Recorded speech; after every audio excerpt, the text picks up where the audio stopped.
This is FIBA Podcast. Thank you for joining us in our morning daily devotion. Acts chapter 16, verses 1 to 5, which we will title as the induction of Timothy.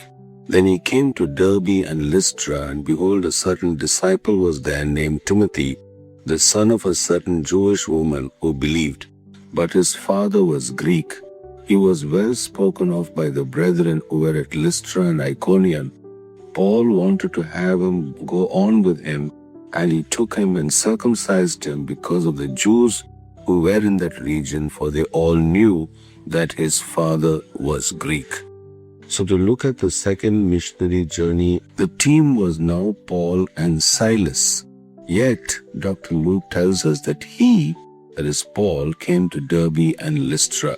Silas had joined Paul in the second missionary journey. Silas's concern was to complete two assignments. One was to communicate the verdict of the Jerusalem Council to the churches, especially in Syria and Cilicia, and encourage the churches.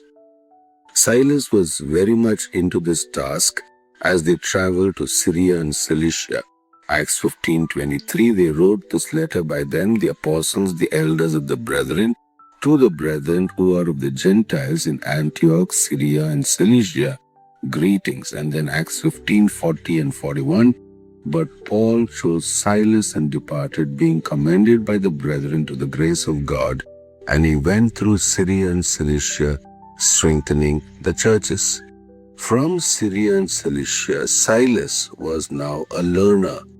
Silas was now fully under Paul, as Paul led the mission. Silas was with him, but it was Paul who was visiting the churches which he and Barnabas had planted.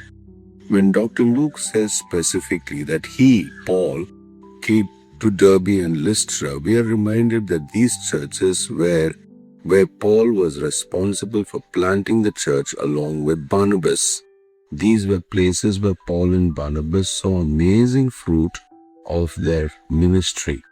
Acts chapter 14 verse 21, and when they had preached the gospel to that city and made many disciples, they returned to Lystra, Iconium, and Antioch.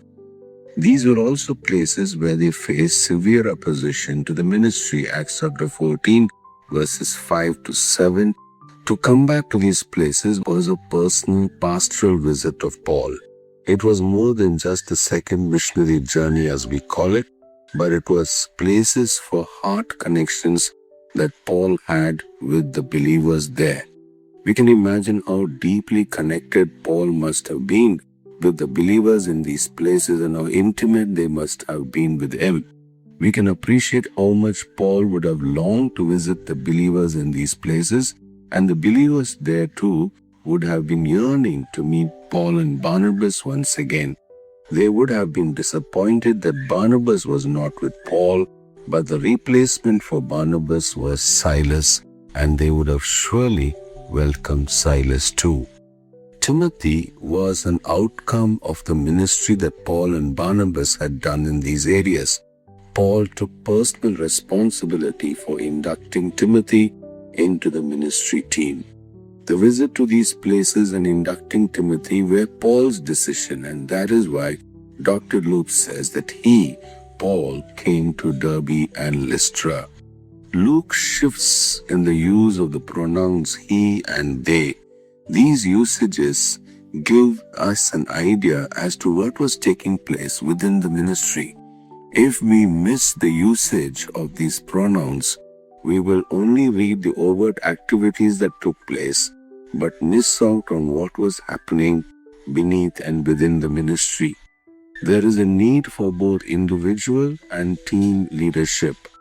The Lord uses us differently as we yield to Him. We cannot limit God's ways to one type of functioning and one type of leadership. The Bible tells us exactly how things happened, along with the underlying dynamics. Paul's calling to the Gentile churches was his personal calling from God. Ephesians chapter 3 verse 8, to me, who am less than the least of all the saints, this grace was given, that I should preach among the Gentiles the unsearchable riches of Christ. They were a team, but Paul was pursuing his call. Team members may change and new members may be inducted and added, but the call from God remains. The Lord calls each of us individually and also places us in teams. In unique ways, the Lord uses us to accomplish our personal call, and He also uses us in teams to accomplish the team's call and purpose. Both happen simultaneously, and this is the example that we see here. The split with Barnabas was God making them into two teams to operate in different directions. God's ways are higher than our ways. Isaiah chapter 55, verses 8 and 9. And so, friends, as we begin this new study of Acts chapter 16, verses 1 to 5, the induction of Timothy, we see how God was fulfilling His purpose. His call was being fulfilled through Paul and even through Silas. May the Lord bless us. Dear listener, we are here to stand with you in your time of need. We want to pray with you and for your prayer request. Do you need someone to talk to? We are here for you. Call us or send a message at +91 636 425 2164, +91 636 425 2164. God bless you.